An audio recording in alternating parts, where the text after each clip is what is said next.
Kisah Muslim, kisah penggugah jiwa. Kehidupan ulama Rabbani, Syekh Ibnu Baz, bagian ketiga. Salah satu ujian terberat orang yang berilmu adalah bujuk rayu ketenaran, mengharap penghormatan, dan merasa lebih dari yang lain. Para salaf sangat benci ketenaran dan menghindarinya. Kepribadian ini kita jumpai juga pada diri Syekh Ibnu Baz. Membenci pujian. Al-Alamah Ibnu Baz membenci pujian dan sanjungan. Ia tidak suka orang-orang membacakan syair pujian untuknya.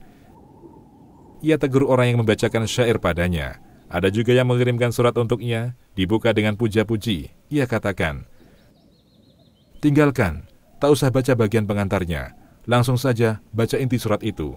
Aku tidak suka mendengar pujian." Air muka beliau berubah kala mendengar pujian. Sering beliau berucap ketika mendengarnya, Allahul Musta'an, Allah tempat meminta pertolongan. Allah yatub alaina jami'an. Semoga Allah menerima taubat kita semua. Wa yusta'miluna wa iyyakum fima yurdihi. Semoga Allah menunjuki saya dan Anda semua pada apa yang diridhai Allah. Pernah ada seorang kaya datang ke majelis Syekh bin Baz. Orang tersebut berbicara tentang nikmat yang ia punya. Ia bercerita bahwa dirinya adalah pebisnis, propertinya senilai 45 juta rial. Syekh langsung mengomentari, "Engkau sudah memiliki 45 juta, apalagi yang kau tunggu? Jual itu dan sumbangkan untuk kebaikan. Jika tidak, berikan saja padaku.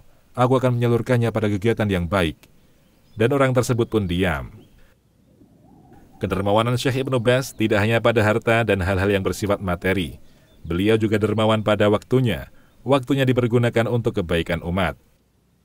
Siapapun yang mengucapkan salam menyapanya, akan beliau undang makan di rumah. Tidak ada kekhawatiran dan prasangka buruk dengan orang tersebut.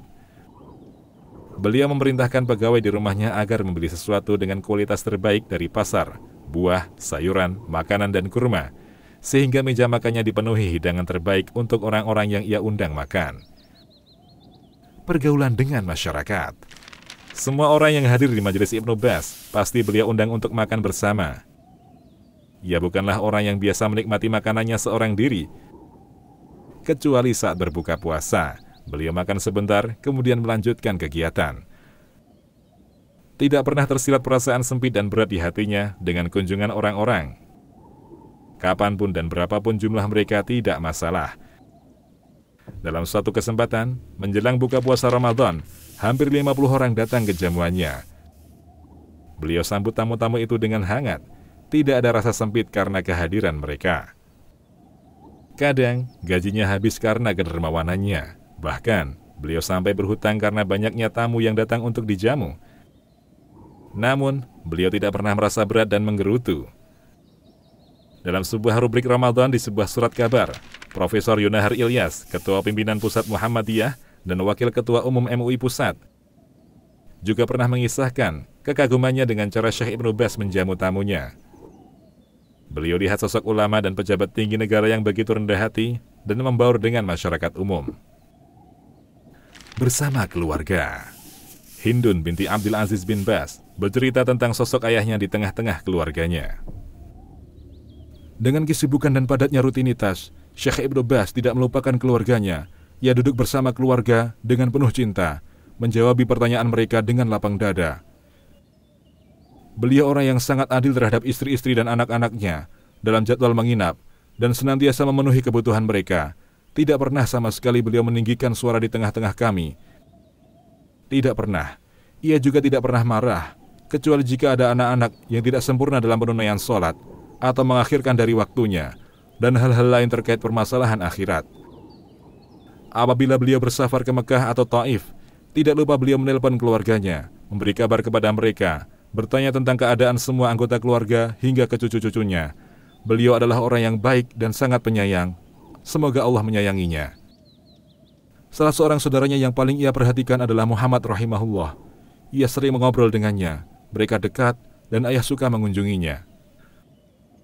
Hal yang menarik dan mungkin bisa kita tiru di rumah, Syekh Ibnu Baz membuat majelis pengajian khusus untuk anggota keluarga. Untuk anak-anak perempuan, ada pengajian 2 kali sebulan. Demikian juga untuk anak laki-laki. Anak-anaknya membaca, kemudian beliau memberi penjelasan.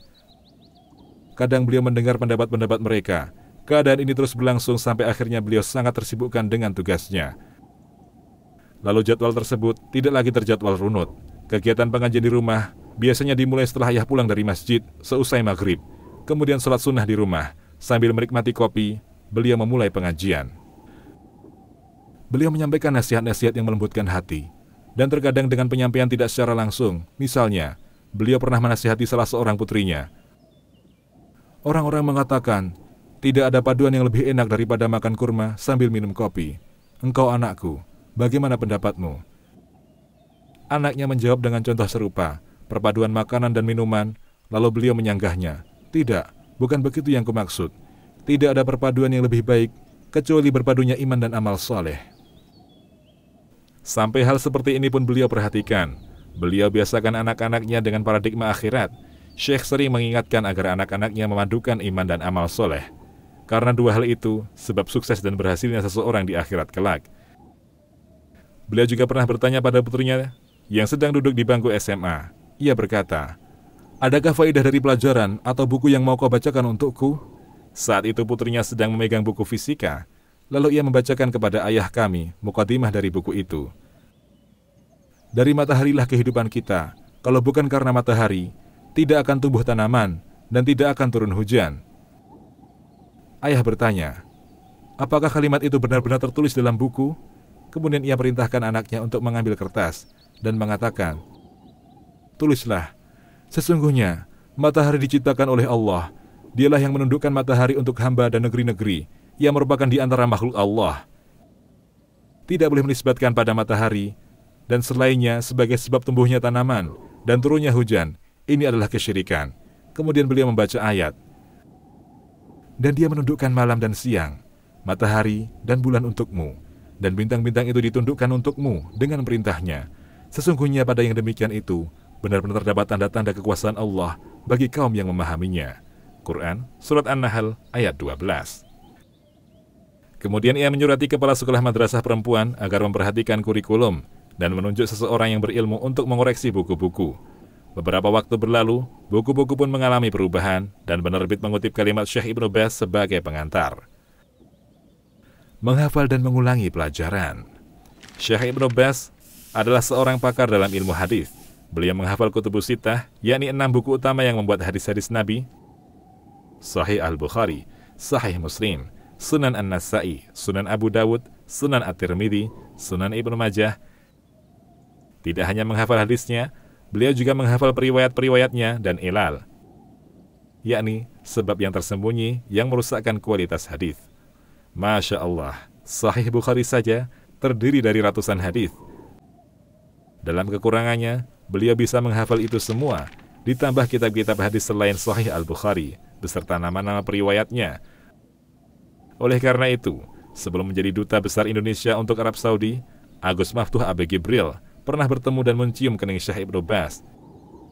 Ia menceritakan kekagumannya akan hafalan Syekh Ibnu Baz di tengah kekurangannya yang buta. Salah seorang pelajar hadis pernah menyebutkan sanad sebuah hadis bahwa hadis tersebut ada dalam Sunan Ad-Daruqutni. Lalu Syekh berkomentar, menurutku, ini bukanlah rijalnya Ad-Daruqutni. Muridnya pun mengoreksi, iya Syekh, ini ternyata rijalnya Ad-Darimi, bukan Ad-Daruqutni. Ini menunjukkan detailnya hafalan beliau. Syekh Muhammad bin Shalih Al-Utsaimin dan Syekh Abdullah Al-Jibrin rahimahumallah pernah mengatakan, Syekh Ibnu Baz melebihi kami dalam hadis. Beliau lebih mengetahui rijal-rijalnya dan ilal-ilalnya, juga sahih dan dhaifnya. Wafatnya sang ulama Rabbani. Syekh Ibnu Baz rahimahullah wafat pada tahun 1420 Hijriah. Jenazah beliau disolatkan di Masjidil Haram. Hampir 1 juta orang hadir menyolatkan jenazahnya. Kaum muslimin sangat bersedih dengan kepergian beliau. Semoga Allah merahmati dan mengampuninya dan menempatkannya di kedudukan yang tinggi, serta membalas jasa-jasanya dengan balasan kebaikan. Demikian, wallahu a'lam.